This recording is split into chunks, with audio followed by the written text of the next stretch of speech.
The Leap Foundation proudly presents the Meet the Mentor podcast with New York Times best-selling author, motivational speaker, and celebrity dentist, Dr. Bill Dorfman. Our world has changed a lot, and we're going to announce this week that Leap Week will be a virtual experience. So we'll put out an amazing press release. We will let all the students know. All of you Australian students who were worried about flying over here, you don't need to fly over here because it's going to be virtual. And we will have amazing speakers and amazing content. It'll probably be about 4 hours of content a day, but this is the best we can do under the circumstances. Please, please, please stay home. Be safe. Be smart. Wash everything. When people come into your house, or don't even let them in. When your groceries come, when you get your groceries, scrub, disinfect, clean everything before you even bring it into your house. Wash your hands all the time. Be really cognizant of not touching your eyes and your ears and your nose. Will our lives ever be the same again? I don't know. I don't know, man. It's really a bizarre time in our world. Mask. Yes, and always wear a mask. Dr. Ava Shamban is joining us. And if you can't get a professional mask, there are a ton of things online that will tell you how you can actually use a coffee filter with a t-shirt and all that. All that's important. When you do go out in public, I'm not kidding. I wear a hat because I don't want it in my hair. Wear eye protection, glasses, even goggles. I'm going to show you something I found. I have a little like shop where I do stuff. These are like $10. They're little safety glasses that you can get in a hardware store, and they're cool because the sides are blocked. So when you put them on, I know I look like a big nerd, but nothing gets in. And these, I don't know, actually, I think they were like $5. You can get this at a hardware store. So if you don't have goggles, I know nobody wants to walk outside with goggles on, but you got to protect your eyes. You know, people don't realize this, but my profession is probably one of the highest risk professions out there. Why? Well, when you cough or sneeze, they estimate that the droplet will fall in 6 feet. Okay. When you're a dentist and you have a drill, a high-speed handpiece in a patient's mouth, and you're creating an aerosol mist with water and saliva and coronavirus, that can stay viable for 3 to 6 hours in the air. Then it goes into the air conditioned system, and it coats the walls and the ceiling and everything. So I'm probably not going to be doing dentistry for at least 3 or 4 months. And we'll announce today that we're going to start doing virtual smile consults. So I might as well do something while I'm at home. At any rate, Leap Week will still be the same time. It will be July 19th to the 25th. We will start to release the content, and we're going to set up some cool chat rooms and things like that. It will all be done through Zoom video, and we'll do the best we can. Without further ado, though, I'd like to introduce my dear sweet friend, Dr. Ava Shamban. Ava Shamban, MD, is a renowned board-certified dermatologist, and a true skin visionary, clinician, author, anti-aging expert, and prejuvenation proponent. We'll talk about what that means. She's the founder of Ava MD Dermatology and Skin X5 medical spas located in Southern California. She does research for a lot of different companies. She is a master of injectables. That means Botox and fillers and all the things that keep you looking younger. She became famous with her tenure on ABC's Extreme Makeover, and that's where she and I really bonded and became good friends. She was the resident dermatologist. She's also the expert dermatologist on the Emmy award-winning show, The Doctors, Extra, and Steve Harvey. Dr. Ava is the author of the best-selling beauty book called Heal Your Skin, The Breakthrough Plan for Renewal. Additionally, she hosted her own digital series, which we'll talk about, Dr. Ava Says, and she is the Allure Insider. Dr. Shamban is editor and a board member for New Beauty magazine and continues to be featured in publications like Allure, Harper's Bazaar, Wall Street Journal, Marie Claire, Elle, Good Housekeeping, MSN, Yahoo, and many others. She's currently working on her second book and is developing another TV show. You can see it on YouTube. It's called The Gist Show with 4 dermatologists, where they talk about everything from injectables to creams to staying in the sun to staying out of the sun and all that. You can find her on all social, Instagram, Facebook, and Twitter under Dr. Ava Says, DRAVA Says. And on YouTube, you can follow her under Dr. Ava MD. Without further ado, welcome to our podcast, Ava. Oh, thank you so much, Dr. Bill. It has been, what a journey we've had, going from, Extreme Makeover. When did we do that together? That was we shot the pilot in 2003, and we started airing, I think you started doing your episodes in 2004. Yeah, so 2004. I don't know, I'm sure it was the same for you. That was one of the most profound experiences I've had in my entire life, because to take these people who were in their shells and so insecure about how they looked, and it affected every aspect of their life, and then to see them just blossom was unbelievable, wasn't it? I mean, those people with their jagged teeth who wouldn't smile, and you were able to let them smile, and I mean, it was amazing. It was the most amazing thing. I think as doctors, the thing that was most riveting for me and for you is, we have that personal experience with those patients. They come in, I transform their smile, you clear their skin and all that. But when you have the ability to share that with millions and millions of people at home, it was really life-changing. And you know what else it did, which I think was probably one of the best benefits of that show? It made it okay. It made it okay for people to say, hey, I'm ashamed of the way my teeth look. Can you fix them? And there were a lot of people who never knew the things that you could do with dermatology. And by being on that show, I mean, look, there were people that criticized, they didn't need to have their breasts done or their this, but nobody ever said, you know what, they should keep their acne. Nobody ever said that. And nobody ever said they should keep their really ugly teeth, right? Right. Nobody ever said that. Nobody ever said that. And it's so true. I think it did 2 things. I got so many letters, because that was before everybody was doing email, thanking me, because they had no idea that there was treatment for terrible acne, or for rosacea, or for scars on their face, that people had acne scars. So it opened up, it did 2 things. It let people know that there was something that could be done for whatever it was about their physical appearance that they were so mortified and embarrassed about. And also it made it okay for people to go. It was certainly not vanity at all. It was it became like brushing your hair. Right. Yeah, no, it really was groundbreaking. I mean, the fact that we actually got to go on like Larry King Live and all these things, this was revolutionary. But let's talk a little bit about your career, because you have not had the typical career of a dermatologist.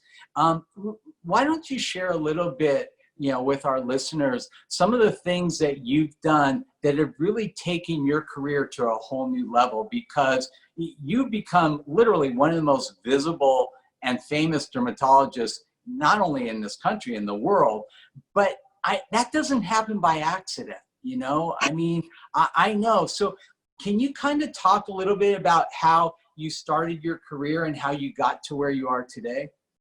Yes, of course. So it actually, and this may be true for you as well. Medicine, being a physician in general, was a calling for me. So when I was a little girl, when I was like 8 or 9, I read every single book I could find in the library about nurses, because there wasn't anything about female doctors at the time. It was all about nurses, and I was obsessed. I wanted to take care of people when I was a little girl. And so my mother and I would talk about it. And my mother said, you might think maybe you would be a doctor. And I was like, a doctor, really? And she said, yeah, why don't you be a doctor? You're kind of bossy. You maybe want to give more of the orders. And I was like, okay. So from the time I was a little girl, I really, I don't know where it came from. There's no other doctors in my family. And I have like 25 cousins. I have a second cousin who's a doctor, but no one else was. So it wasn't like I had a role model. So I think that I was completely turned off by the pre-med sentiment. So I went to Harvard undergrad. I was just like, it was appalling. These people would like slit your throat to, if they wouldn't share their notes. They wouldn't share their notes. I mean, I was trying to have they wouldn't share. It was unbelievable. It was really unbelievable. So I was kind of turned off about it. And I think like yourself, I did a little bit of theater in high school. That was really fun for me. Unfortunately, my mother discouraged me about that, but that was kind of the start of it. And I think that that was how it began, with a calling. And then I remember there was a guy I dated in college, and he said to me, I know all those people are awful about pre-med. He said, but you know what? You should be a doctor. You should be a doctor. So I did. I applied to medical school. I went to medical school, Case Western Reserve, and I'm fascinated by how the body works. Just fascinated. There's nothing. It's absolutely magical how everything fits together. The immune system and your cardiovascular system. So it was very interesting to me. So that was sort of the first stage. So for students that don't understand, we go to undergrad. I did 4 years at UCLA, you did 4 years at Harvard. Then you apply to medical school. I applied to dental school. Medical school is 4 years. Dental school is 3 years. For us, we're done. It's like 3 and you're out practicing. For you guys, it's a whole different thing. You do 4 years of medical school, and then you have your internship in your residency. At what point do you say, okay, I want to do dermatology? And then please explain kind of the matching process and all that, because students don't really know how that works. Okay. So when I was an undergraduate, so when I was in college, I did bench research. I was looking at actually neurochemistry. I was very interested in neurochemistry at the time. And so when I applied to medical school, and I'm telling you the background because it plays into the future. So basically what I would like to tell all of your, inspirational people is that everything you do in your life, you may think that it's not relevant to what's going to happen in the future, but it actually turns out that it is, because you might do. I did 2 years of general practice. So what happened was, when I finished medical school, I couldn't make up my mind. I was like, do I want to be an obstetrician, gynecologist? Do I want to be an internist? I couldn't make up my mind. And so I ended up becoming a general practitioner. I did 1 year of internship, and it was internal medicine. Then I practiced for 2 years up actually in the Salinas Valley. I was taking care of migrant farm workers. I speak Spanish pretty well, very well. And then my roommate from medical school was doing dermatology. She said, oh, Ava, I think you'll like dermatology. It's a little bit of medicine, a little bit of surgery. So then the residency for dermatology is 3 years, 3 more years. So you have 4 years of undergraduate, 4 years of medical school, a year of internship, and then 3 of residency. But what happens in those four postgraduate years is you're no longer sitting in a classroom. You're seeing patients. Yeah. It's almost like an apprenticeship, and you have something the same, right? Well, no. Actually, no? When we graduate dental school, you're fully licensed and you can go practice. Now, what I did was I realized, I was broke. I had no money. B, I had never seen anything outside of like California. So I applied to a residency program in Switzerland. It wasn't required, but it gave me the ability to go and see the world. And, you know, I tell students that go to LEAP, there will be defining moments in your life. And sometimes you plan them, sometimes you don't. This was one where it kind of, well, there was a student in the class ahead of me that was in Switzerland. And I thought, wow, that sounds great. It was actually the only civilized country in the world. I mean, I could have gone to a third world country, but the only like civilized country in the world where you could practice as an American dentist with an American license because it was in a Swiss hospital. So I started applying to the program, and I realized there was no way I was going to get this. They had 400 applicants for one job. So, and I tell kids at LEAP, you will have life-defining moments. And one day I thought, you know what, I'm just going to call the director. So I called him up and he was completely uninterested. And then I called again, and I called almost weekly. And I felt like he really didn't even want to talk to me. And then one day I had a life-defining moment, completely spontaneous. When I realized that he had zero interest in me, Dr. Bill Dorfman, I said, his name was Dr. Schreier. I said, Dr. Schreier, can I take you to lunch? He goes, you're in San Francisco. The funnier thing is I was broke, like broke. I couldn't even afford an airplane ticket. He said, yes.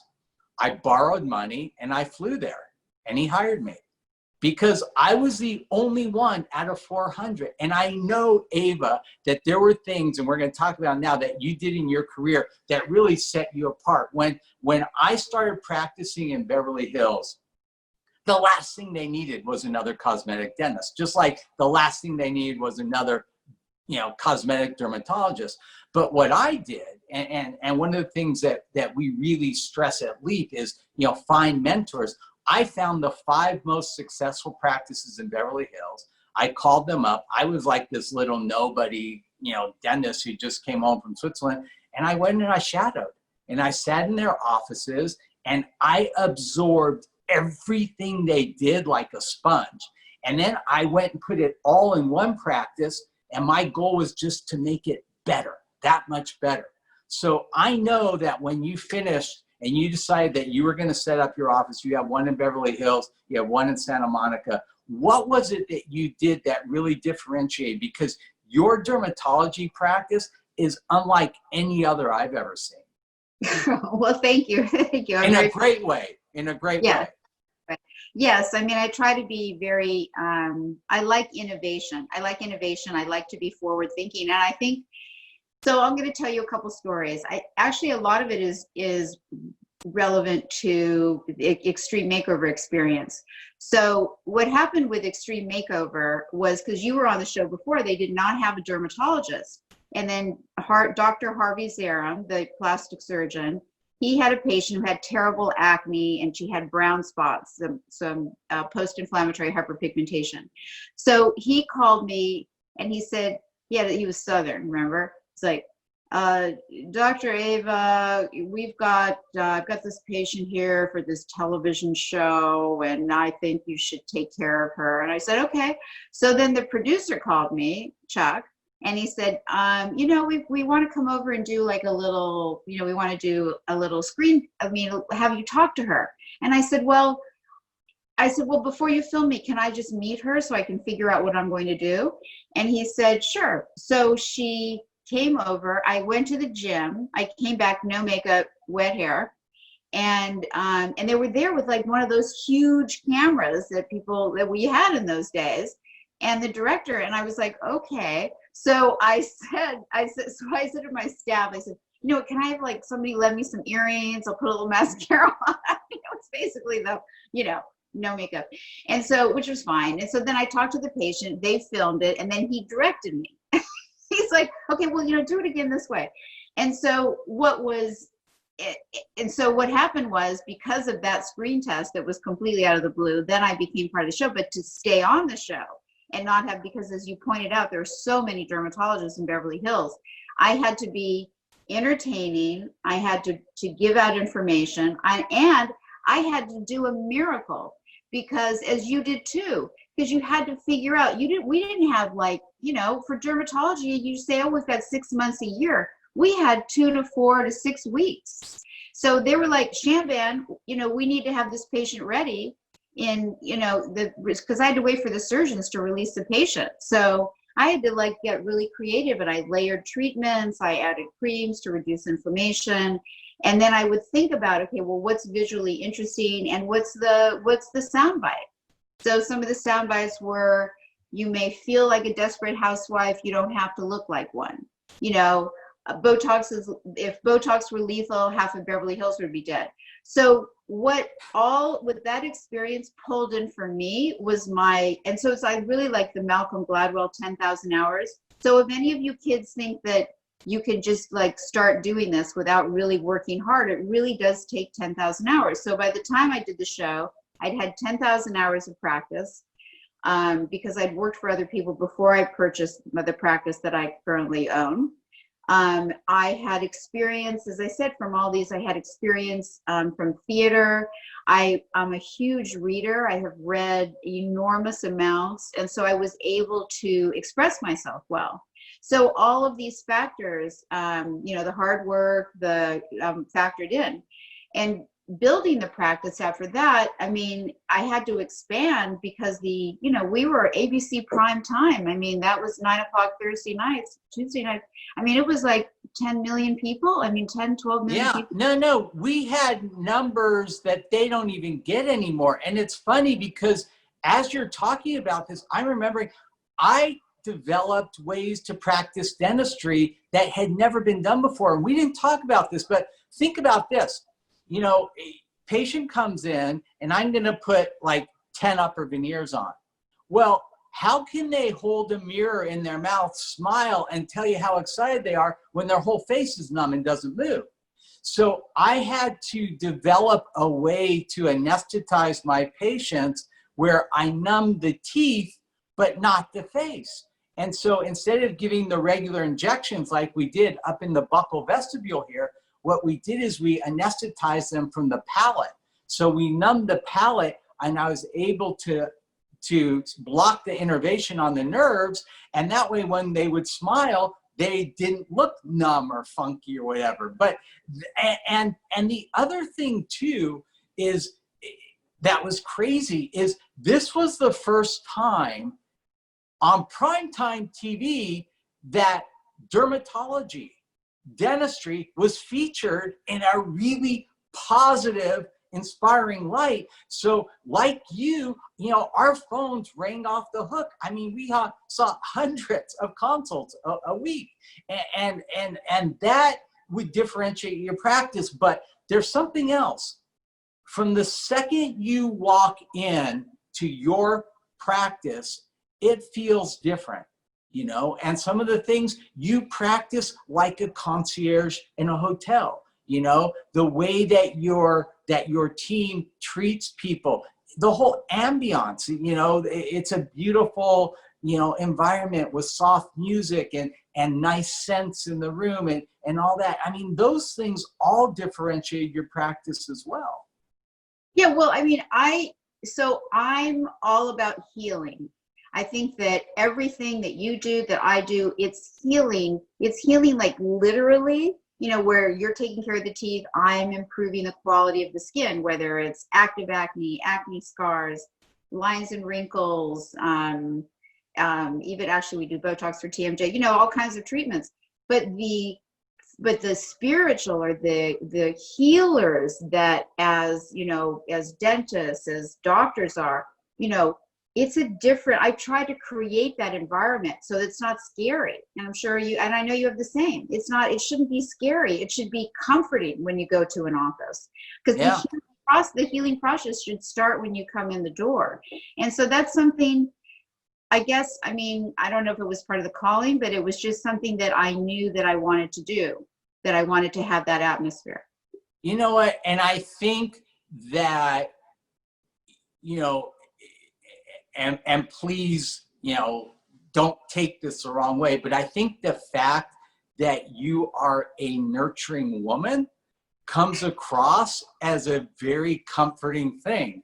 Especially, like, I think men in general are a lot more apprehensive to show their fear to another man, whereas to a woman, you might like loosen up a little bit. I don't know. I mean, maybe that's just my generation, and you know, but I think that I've been told it is a little bit generational. Yeah, I think so. But I've actually been told that a lot of men who are petrified of the dentist feel more comfortable going to a female dentist than a male dentist because they're not afraid to act like a wimp in front of a woman, whereas they kind of feel like they gotta be like macho in front of a guy. I don't know. Maybe it's more generational, and you know, younger men don't feel that way, but I've just been told that. I'm just the messenger. The last thing I really want to touch on, now, two things before we go. Number one, you know, I have a lot of students who watch this, and I have a lot of parents that are guiding their students.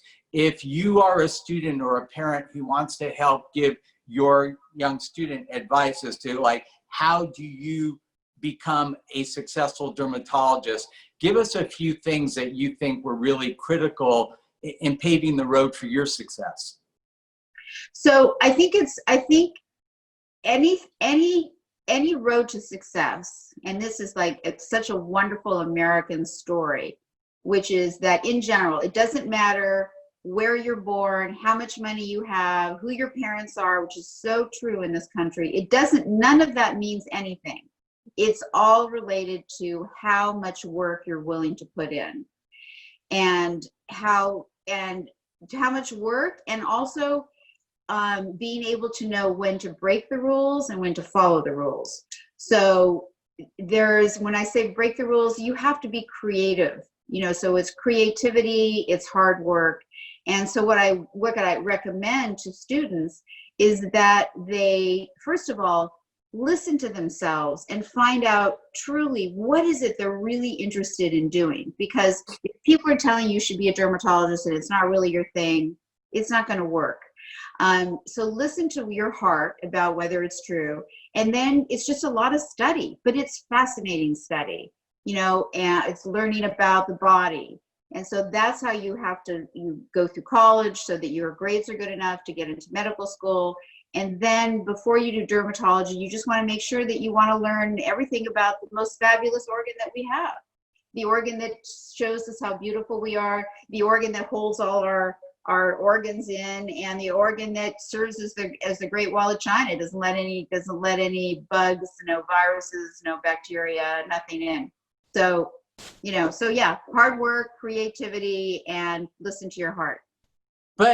And those are good general things, but specifically, like, does it matter if they take science classes or not? I mean, there are people that went to my dental school who majored in philosophy, as long as they got the dental prerequisites. You know, it's obviously easier if you major in a science because there's a lot more overlap. But, you know, what I would say is, you know, do you think it's really important to major in science or not? Or, you know, I mean, I think you should a lot of the medical schools are looking for people who are more well-rounded. So I would say don't major in science unless you really are interested in biology or chemistry. I was a psychology major, and then I just did psychobio. Yeah, I was psychobio. Yeah, psychobio, and so yeah, and then I did my requirements for medical school, you know, to get into medical school. But right. Then medical school, and you see the beauty of the body. It's incredible, you know, the magnificence, how it all works. What do you think was like the top two things that made you successful after medical school when you went into private practice? That's a really good question. Not counting Extreme Makeover, because that was like a black swan event. Yeah, right. Well, but part of what made me successful in Extreme Makeover is what makes me successful, period. Which is, there's a certain amount of calculated risk taking. And when I say that, I mean, I'd like to use an example, which is, let's see, how do I want to describe this? I think innovation, which is what we're talking about, innovation in treatment plans, innovation in developing a practice that makes you feel, like a big hug when you come in, is really key. And so that's how progress has been made. And so I think that listening also to your thoughts about innovation, even if people are saying no, as long as it's not dangerous. But it's innovation, it's being creative, it's taking one thing and applying it to another. So for example, telemedicine. I've wanted to do telemedicine for such a long time, but the insurance companies wouldn't reimburse for it in Los Angeles. And so now that they are, well, guess what? We have to have social isolation, but people still need to have their acne treated, their psoriasis, their rosacea, eczema. So we can do telemedicine. So innovation, creativity, and then, pushing the envelope out. I love that. And last thing, talk about The Gist. So The Gist is a YouTube show I'm very proud of. I'm on it we're all co-hosts, 4 other dermatologists. You're going to be a guest. And so we talk about everything dermatology, from some medical dermatology to different cosmetic approaches to basic information that people need to know about creams that they're using or just skin conditions that they have. So it's a really great place to go check it out. And so it's thegystshow.live on YouTube. Yes, please check it out. It's really good. Subscribe. That's awesome. Well, personally, I am a patient of Dr. Ava's. She's awesome. I literally fell in love with her when we started working on Extreme Makeover, and it's been a great relationship. If you want to follow her on Instagram, Facebook, or Twitter, it's Dr. Ava Says, DrAvaSays. If you want to go on her YouTube channel, it's Dr. Ava MD. And if you want to see The Gist Show, it's www.thegystshow.com. And with that, please stay in, be safe, be smart. Think about all the things. There's tons of videos and things online. I know you get sick of it, but there's nothing else to do for the next few weeks. We need to wait till this thing flattens out, and let's hope that we get a vaccine as soon as possible. With that, Dr. Bill and Dr. Ava Shamban, over and out. Over and out.